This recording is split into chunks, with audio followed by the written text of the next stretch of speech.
Bruce hier, BB2Care Airsoft Channel. Schön, dass ihr wieder eingeschaltet habt, denn ja, heute ist es für mich echt eine Freude, euch einen Airsoft vorzustellen.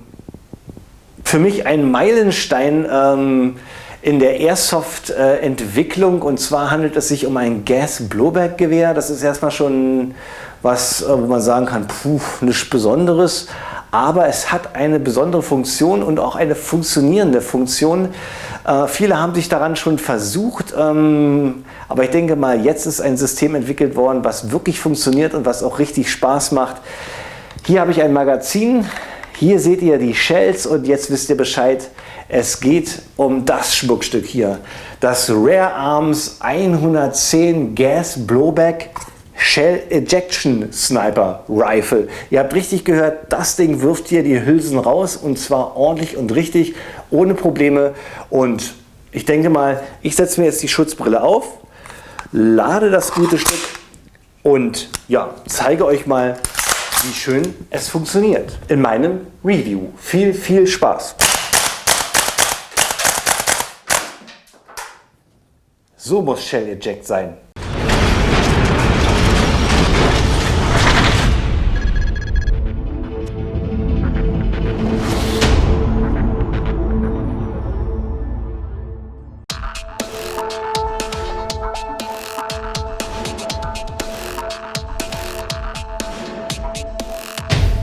Schauen wir uns mal als allererstes den Lieferumfang von dem XR 110 von Rare Arms an, welches mir freundlicherweise von Sniper S zur Verfügung gestellt worden ist. Dafür schon mal herzlichen Dank. Ja, und geliefert wird das XR 110 hier in diesem schwarzen Karton mit Rare Arms Logo, und dann steht hier noch ganz nett und fett drauf Shell Ejection Gas Blowback Rifle Airsoft, und hier unten der englische Satz verspricht zuverlässigen Spaß, und das kann ich euch jetzt auch schon sagen. Ich hatte wirklich viel Spaß mit dem Review und mit der Airsoft selber, aber das werdet ihr gleich selber feststellen. Aber machen wir weiter. Wenn wir den Karton aufmachen, sehen wir als erstes natürlich das XR 110, schön schwer, Vollmetall, richtig solide. Dann ist im Lieferumfang enthalten ein 15 Schuss Stahlblechmagazin, und das Tolle, das finde ich wirklich richtig gut, in diesem kleinen Karton hier sind 15 Shells schon enthalten. Das heißt also, ihr könnt das Magazin voll machen, und das ist eigentlich mal ja, eine Ansage an andere Firmen, die mit Shell-Systemen an den Start kommen. Ich glaube, ich hatte noch nie eine Airsoft gehabt, wo gleich die passende Anzahl Shells zum Magazin mit dabei war.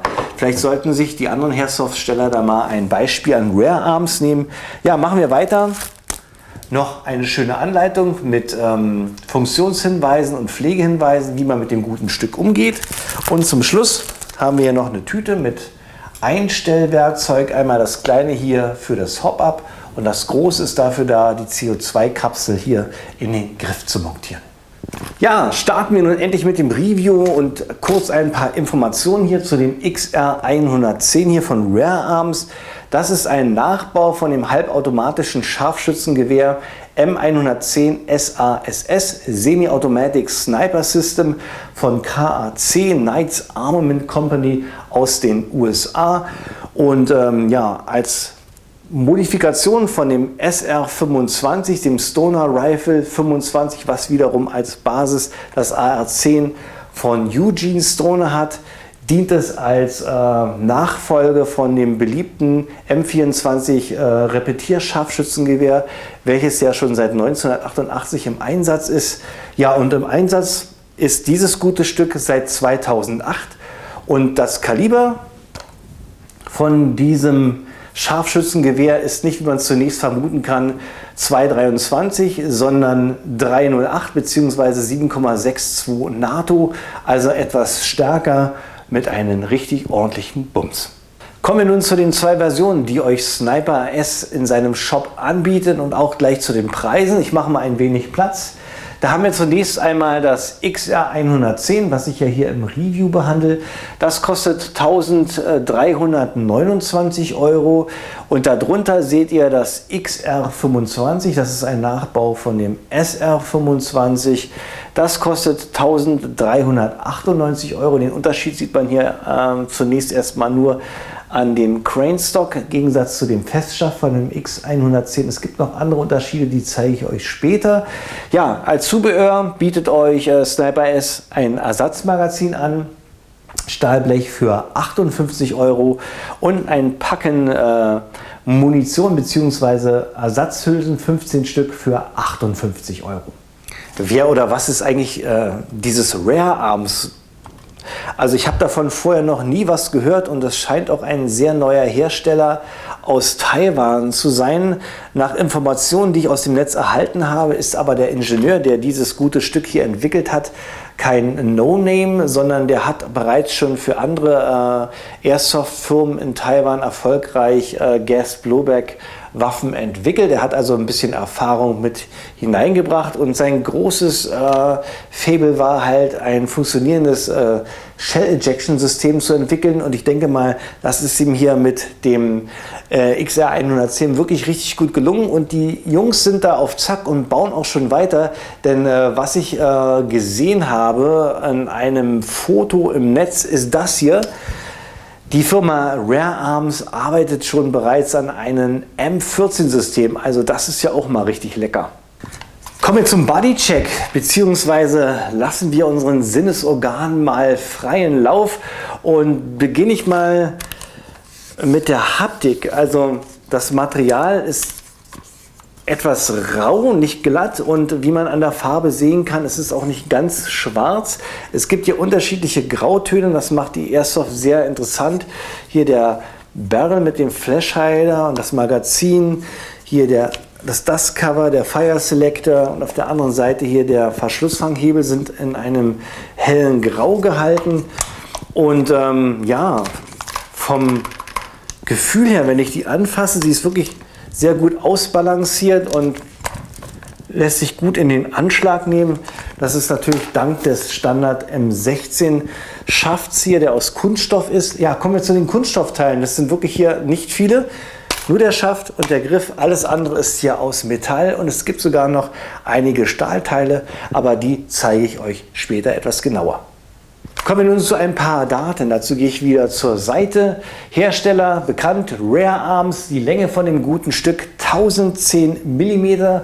Der Outer Barrel hat eine Länge von 410 mm, der Inner Barrel 390 mm, Gewicht stolze 3,3 Kilo. Hier hat man also wirklich richtig was Gutes in der Hand.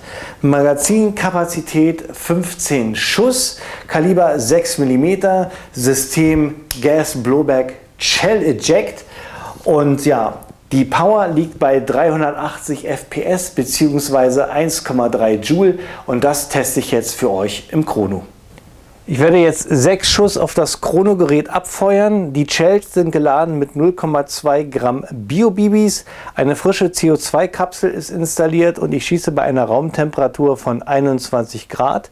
Laut Herstellerangaben muss ich 380 FPS erreichen bzw. 1,3 Joule. Ich werde 6 Schuss abfeuern.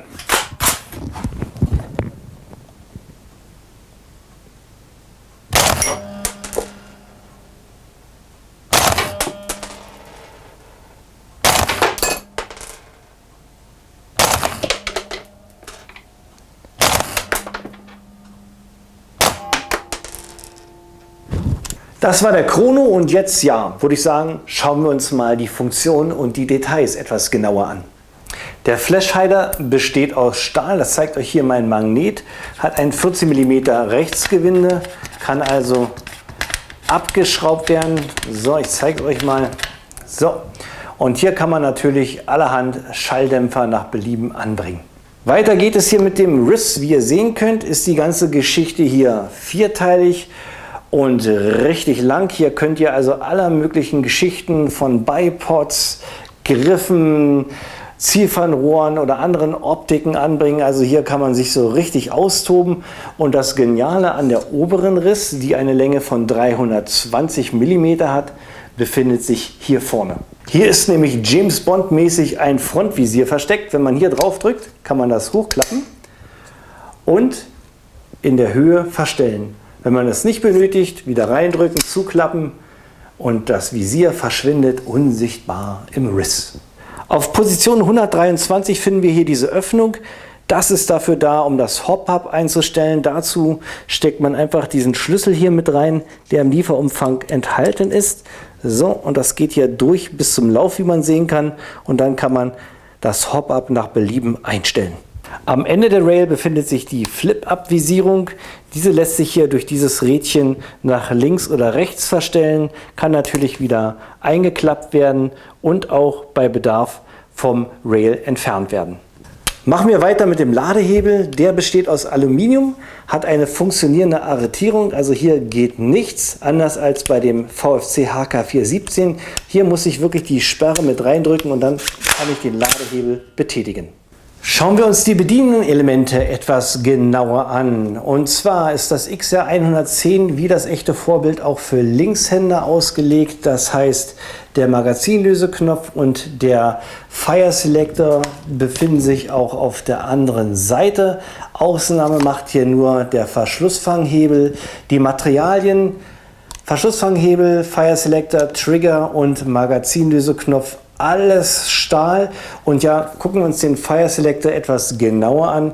Hier haben wir die Positionen Safe und Semi. Auch auf der anderen Seite sehen wir diese Kennzeichnung und hier noch eine kleine Besonderheit.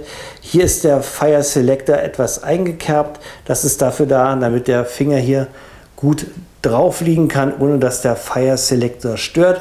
Und ja, Full Auto gibt es hier natürlich nicht, denn es handelt sich hier um ein Scharfschützengewehr und ja, daher nur Semi und Safe. Die Staubschutzklappe besteht aus Stahl, das zeige ich euch hier mal am Magneten. Und ja, genau wie beim Original M110 öffnet sich die Staubklappe, wenn man hier den Ladehebel einmal betätigt.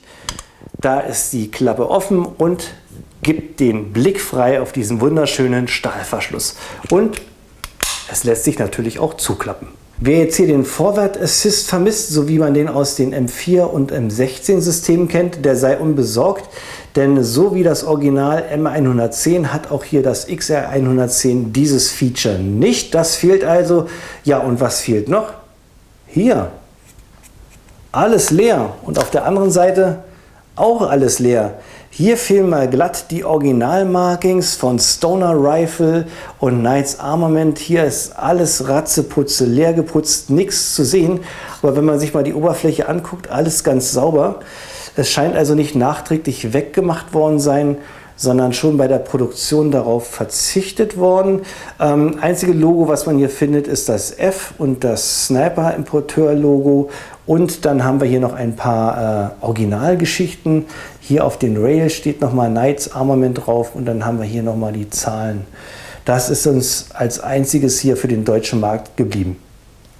Kommen wir zum Griffstück. Das sieht erstmal unscheinbar nach M16 M4 Standardgriff aus, aber es ist hier für das XR 110 etwas breiter gemacht worden, da hier im Inneren eine CO2-Kapsel schlummert. Das kann man jetzt wahrscheinlich gar nicht so gut sehen. Stört mich persönlich aber gar nicht. Ich finde sogar, da es etwas dicker ist, fässt sich das sogar für mich etwas schöner an. Ja, und gucken wir uns mal an, wie das hier mit der CO2-Kapsel funktioniert. Hier muss man normalerweise einen Sechskantschlüssel reinstecken, um das auszuschrauben. Ich habe jetzt aber mal geschummelt, damit das schneller geht. Hier holt man dieses kleine Röhrchen raus, dann kommt hier die CO2-Kapsel rein. Dann wird das Ganze hier wieder reingesteckt, zugeschraubt. So, jetzt zeige ich euch mal den Sechskantschlüssel. Der ist auch im Lieferumfang enthalten. Dann wird die ganze Sache hier richtig festgeschraubt. Und das Schöne ist auch, es gibt ja ein kleines Loch. Da kann man den Schlüssel reinstecken. Sieht aber irgendwie ein bisschen beknackt aus. Und ich denke mal, die Gefahr besteht auch, dass das Teil hier schnell rausfällt und verloren geht. So, und dann sind wir auch schon hinten angekommen. Und was wir hier sehen, ist ein Standard M16-Schaft aus sehr stabilen, festen Kunststoff. Hier haben wir die Möglichkeit der Sling-Aufnahme und hier haben wir auch noch eine Wartungsklappe. Die kann man aufmachen und ja einige Sachen reinpacken, die man gerne mitnehmen möchte. Und ich sage es nur ungern, aber auch hier würde ein Teebeutel sehr gut passen. Kommen wir zu dem Magazin. Das besteht aus Stahlblech, hat noch einige Kunststoffteile hier drin. Ja, was einem auffällt, das sieht überhaupt gar nicht aus wie ein Airsoft-Magazin. Hier fehlt irgendwie das Gasventil, das Drehrädchen, die Klappe für die Bibis oder die Öffnung für die Bibis. Irgendwie sieht das verdammt echt aus, oder? Richtig cool, denn hier kommen nachher die Shells rein. Das zeige ich euch gleich. Wirklich gleich ist es soweit. Aber das möchte ich hier gerne noch zu Ende bringen. Das Magazin sieht erstmal aus wie ein Standard M4 M16 Magazin. Aber wenn ich euch mal ein Standard M4 M16 Magazin zeige, werdet ihr feststellen, dass das hier wesentlich kleiner ist. Und zwar der Grund hier Standard M16 ist Kaliber 2,23 und hier das XR 110 bzw. die Real Steel M110 arbeitet mit dem Kaliber 308 bzw. 7,62. Der Geduldige wird jetzt belohnt, denn jetzt kommen wir so langsam an das Schießen und jetzt erzähle ich euch, wie die Bibis, wo die reinkommen, wie das mit den Hülsen funktioniert und mit dem Auswurf. Ja, und beginnen wir nochmal mit dem Magazin. 15 Schuss hat es, wie gesagt, und Rare Arms bringt auch gleich 15 von diesen Hülsen mit. Die bestehen aus Aluminium, haben diese messingfarbene Eloxierung. Wirkt dadurch für mich so ein bisschen wie Kunststoff, aber ich denke mal, wenn man die Hülsen ein paar Mal hier durch das System gejagt hat und ein paar Kratzer rankommen, dann sieht das ein bisschen echter aus. Ja, hier vorne haben wir die Öffnung, hier kommt dann die Bibi rein und auf der anderen Seite haben wir auch eine Öffnung mit einer Gummidichtung. Da pustet nachher kräftig das CO2 durch und treibt die Bibi durch den Innerbarrel. Geladen werden die Hülsen stilecht in dieses Magazin hier. Die werden hier einfach mal reingesteckt. So. Und dann kommt das Ganze in die Waffe.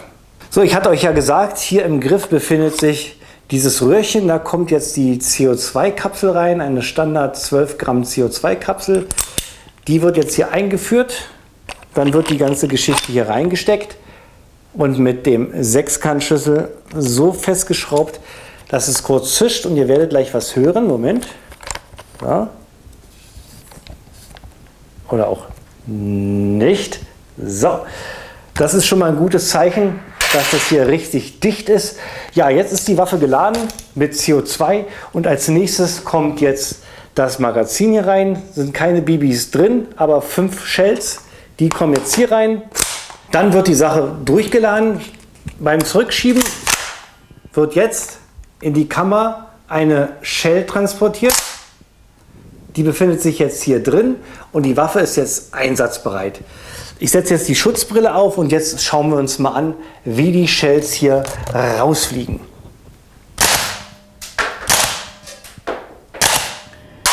Der Kick ist wirklich ordentlich und richtig knallig hart. Man kann es ein bisschen vergleichen mit der 417. Richtig ordentlich, aber durch diesen Stahlshell, durch diesen Stahlverschluss kickt das noch ein bisschen mehr. Und ja, machen wir weiter. Und das Tolle bei der ganzen Geschichte, nach dem letzten Schuss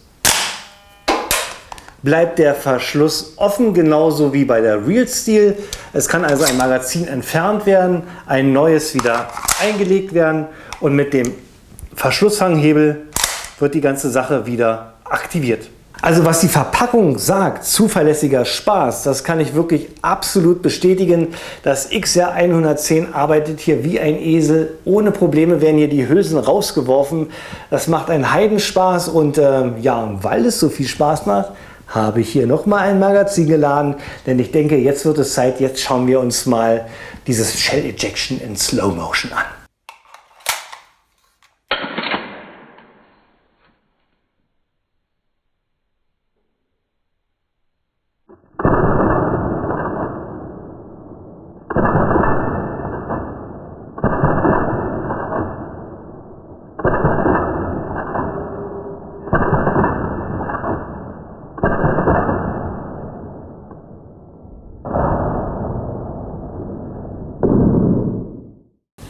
So, jetzt ist der Schusstest angesagt. Ich werde jetzt mit dem XR 110 auf 30 Meter 10 Schuss abfeuern. Ja, und ich bin gespannt, ob der Shell Eject funktioniert und ob ich überhaupt mit dem Teil hier was treffe. Cool sieht es ja aus, jetzt muss es nur noch gut schießen.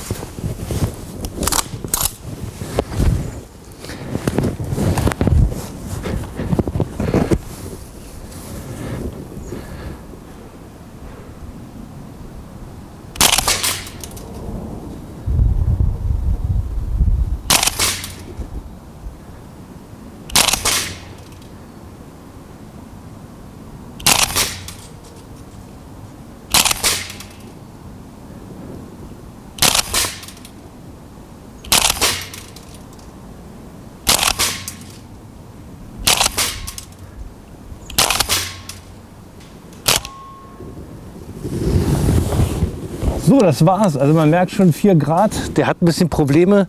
Und jetzt bin ich mal gespannt, ob ich überhaupt was getroffen habe. So, dann wollen wir mal schauen, was ich so getroffen habe. Das sieht eigentlich gar nicht mal so schlecht aus. Ich habe 1, 2, 3, 4, 5 Treffer in der Wertung. 6, 7 auf dem A4-Blatt. 8, 9 und hier sind 2 Löcher, warum auch immer. Aber ich denke mal, ich habe jedenfalls alle 10 Schuss hier auf die große Zielscheibe platziert und davon ja, 5 sogar in der Wertung. Ich muss sagen, für einen Shell Eject Gas Blowback und dennoch bei 4 Grad eine richtig gute Leistung. Ihr habt ja selber gemerkt, der Verschluss, der hatte bei den Temperaturen ganz schön zu ackern und dafür ist es wirklich ein richtig guter Wert. So, das war der Schusstest und ich muss sagen, für ein Shell Eject gar nicht schlecht, richtig guter Wert. Nun kein Präzisionsbomber, was man hier von so einem Snipergewehr eigentlich erwarten sollte. Aber wenn man das mal mit dem Socom Gear M107 vergleicht, ist das wirklich, trennt das hier Welten. Und auch die Shells sehen nach mehrmaligen Schüssen nicht so demoliert aus. Also hier hat Rare Arms richtig gut gearbeitet. Ja, kommen wir, bevor wir mit den Pro und Kontras anfangen, mal hier zur Gasausbeute. Mit einer CO2-Kapsel könnt ihr auf jeden Fall 2 Magazine verschießen, also 30 Schuss. Wenn die Bedingungen optimal sind, gehen vielleicht sogar 10 Schuss mehr, also 30 bis 40 Schuss mit einer Kapsel. Und ja, wer jetzt sagt, ein bisschen wenig, der muss aber auch bedenken, dass hier nicht nur eine Bibi aus dem Lauf gejagt wird, sondern dass hier auch noch dieser schwere Stahlverschluss nach hinten transportiert werden muss. Und dafür sind 30 bis 40 Schuss wirklich ein guter Wert. Und ja, da wir hier bei Stahlverschluss sind, wir haben die noch nicht auseinandergenommen, oder? Das Auseinanderbauen ist eigentlich ganz einfach und AR-15 typisch, Magazin zunächst entfernen. Dann haben wir hier auf der Seite den Bolzen, der muss reingedrückt werden. Dann kann man ihn auf der anderen Seite rausnehmen. So, dann lässt sich das Ganze hier aufklappen. So, und dann kann man den Verschluss samt Ladehebel entfernen. So. So, und dann gucken wir uns erstmal den Verschluss etwas genauer an. Der ist komplett aus Stahl gefertigt, macht einen richtig schweren Eindruck. Und hier sieht man die Öffnung. Hier strömt nachher das CO2 durch, kommt hier an und geht hier raus durch die Patrone durch. Und dann durch den CO2-Druck wird der Verschluss nach hinten bewegt. Hülse wird ausgeworfen, Verschluss geht nach vorne und führt eine neue Patrone zu. Das Ganze wirkt hier wirklich sehr solide und wie ihr sehen könnt, habe ich hier auch richtig schön die ganze Geschichte eingefettet, damit die auch gut funktioniert. Das solltet ihr am Anfang auch tun, denn wenn die geliefert wird, ist die Waffe echt trocken wie eine Wüste. So, Ladehebel hatte ich auch schon mal gezeigt, nichts Besonderes, der besteht aus Aluminium. Wirkt auch ziemlich stabil. Ja, und jetzt gucken wir uns mal hier das Innenleben an. Ja, so sieht es innen aus. Hier sehen wir den Hammer, der besteht aus Stahl mit dieser kleinen Messingrolle. Dann haben wir hier auch noch einen kleinen Stahlpart. Und in der Mitte haben wir hier einen Systemkasten in sich abgeschlossen mit diesem Kunststoffdeckel. Und hier dieser Öffnung.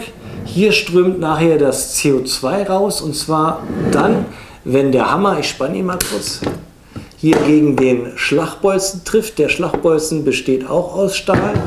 Wenn das der Fall ist, zack, wird hier ein Ventil geöffnet. Das CO2 strömt hier raus, geht, wie gesagt, hier in diesen Verschluss und lässt die Bibi rausschießen und den Verschluss nach hinten und nach vorne bewegen. Das war's mit den Innereien. Mehr möchte ich die Airsoft jetzt auch nicht auseinanderbauen. Was ich so sagen kann, sieht das alles sehr solide und stabil aus und scheint ja auch zu funktionieren, wie ihr gesehen habt. Ich baue die Airsoft jetzt wieder zusammen. Das geht eigentlich genauso, bloß rückwärts. Und dann wird es nämlich Zeit für die Pro und Kontras. Na, wo habe ich jetzt meinen Bolzen? Da ist er. Rein damit. Funktionstest. Klick. Perfekt. Ja, kommen wir zu den Pro und Kontras von dem Rare Arms XR 110 Gas Blowback Shell Ejection Sniper Rifle. Ja, und Shell Eject ist auch gleich der erste positive Punkt hier. Das macht richtig Spaß und wie die Verpackung schon sagt, zuverlässiger Spaß. Die Hülsen werden hier ohne Probleme ausgeworfen und näher an das Original geht es wirklich nicht mehr ran. Da freut sich wirklich der Sammler. Ja, und Negativpunkt: Shell Eject. Was den Sammler freut, schreckt wiederum den Spieler ab. Außer vielleicht der Hardcore-Spieler, der wird hier mit so einem Hülsenfangsack durch den Wald rennen. Aber wie gesagt, zu 99,99% ist das hier was für Sammler. Der Preis würde ich mal auch so als Negativpunkt ansehen. 1.329 € für das XR 110 bzw. 1.398 für das XR 25 sind eine ganze Menge Geld. Auch sind die Shells ziemlich teuer. Ein 15er Pack kostet 60 €, also eine Shell hier 4 €. Ersatzmagazin auch nochmal 60 €. Das müsst ihr auch noch mal bedenken. Aber da das Ganze hier für Sammler ist, braucht man auch gar nicht so viele Magazine bzw. Shells. Ja, und im Vergleich vielleicht zum Sukhum Gear Barrett M107 sind die Shells hier auch nicht mit Gastank, sondern die beinhalten hier nur die BBs und werden auch zum Glück nicht so stark beschädigt wie bei dem Barrett. Das finde ich auch sehr vorteilhaft. Ja, CO2-Tank auch ein guter Pluspunkt. Der befindet sich hier im Griffstück, lässt sich leicht austauschen. Zweiter Pluspunkt ist die Gasausbeute. Ihr könnt so bis zu 2 Magazine verschießen, plus vielleicht 10 Schuss mehr. Wenn man bedenkt, was das CO2 hier leisten muss mit dem Verschluss, ist das schon ein richtig guter Wert. Und ja, nochmal zurück zur Shell, hätte ich beinahe vergessen. Was ich auch gut finde, 15 Schuss sind im Lieferumfang enthalten. Ihr könnt es also gleich voll machen und nicht so wie bei anderen Airsoft-Herstellern, dass hier nur 2, 3 oder 5 Shells dabei sind. Also hier könnt ihr gleich das Magazin voll machen. Ja, Negativpunkt, ein weiterer sind für mich hier die nicht vorhandenen Markings. Die vermisse ich wirklich stark. Das hätte der Airsoft wirklich den letzten Pfiff gegeben. Schön finde ich aber, dass die Markings hier nachträglich nicht entfernt worden sind, sondern dass das schon ab Werk hier nicht gemacht worden ist. Dadurch ist das alles sehr glatt und sauber. Und glatt und sauber ist ein weiterer Pluspunkt. Die Verarbeitung ist wirklich richtig top. Man hat hier richtig was Solides in der Hand und das sieht richtig stabil aus und ich denke mal, das hält auch eine ganze Weile. Und das ist auch wichtig bei diesem Preis, dass man hier was in der Hand hat, wo man auch eine Menge Freude mit hat. Ja, das waren so meine Pro und Kontras und jetzt kommen wir zur Kaufempfehlung. Ja, Kaufempfehlung, schwierige Sachen. Wenn ihr Spieler seid, dann bekommt ihr von mir definitiv keine Kaufempfehlung. Außer ihr seid absolut hardcore-mäßig drauf, dann schon. Das ist hier was für Sammler und wenn ihr Sammler seid und genügend Geld habt, dann macht ihr hier nichts falsch, wenn ihr euch diese Airsoft hier zulegt. Denn das vorhandene Shell-System hier, hoppa, absolut zuverlässig. Die Hülsen springen hier 100% immer wieder raus. Voraussetzung ist natürlich, dass es hier gepflegt ist. Einziger Negativpunkt sind ja vielleicht die nicht vorhandenen Markings. Die hätte ich mir sehr, sehr gewünscht und ich denke mal, ich bin nicht der einzige Sammler, der das so sieht. Da müsst ihr dann mit euch klarkommen, ob das für euch ein Punkt ist, der wichtig ist. Ja, aber zum Schießen reicht das wirklich aus. Ihr könnt da mit Büchsen schießen, auf Zielscheiben schießen. Die Präzision ist hier für ein Gas-Shell-Eject-System eigentlich gar nicht mal schlecht. Ich bin da eigentlich sehr zufrieden. Ja, und jetzt bleibt nur noch eine Frage offen. Behalte ich das gute Stück oder sende ich das jetzt wieder zu Sniper zurück? Denke mal, da muss ich noch mal, ja, da muss ich glaube ich noch mal ein paar Nächte drüber schlafen. Genial ist es schon, oder? Was hier noch fehlt, und ja, das wollte ich euch doch sagen, eine Zieloptik müsst ihr euch auf jeden Fall auch noch dazu holen, als kleiner Tipp. Spart da auch nicht, sondern holt euch da was Solides, denn durch den Rückschlag hier muss das wirklich stoßfest sein. Und natürlich ein Bipod ist hier auch noch Pflicht. Also ihr seht, ihr müsst noch mehr Geld investieren, um hier das XR 110 zu vervollkommnen.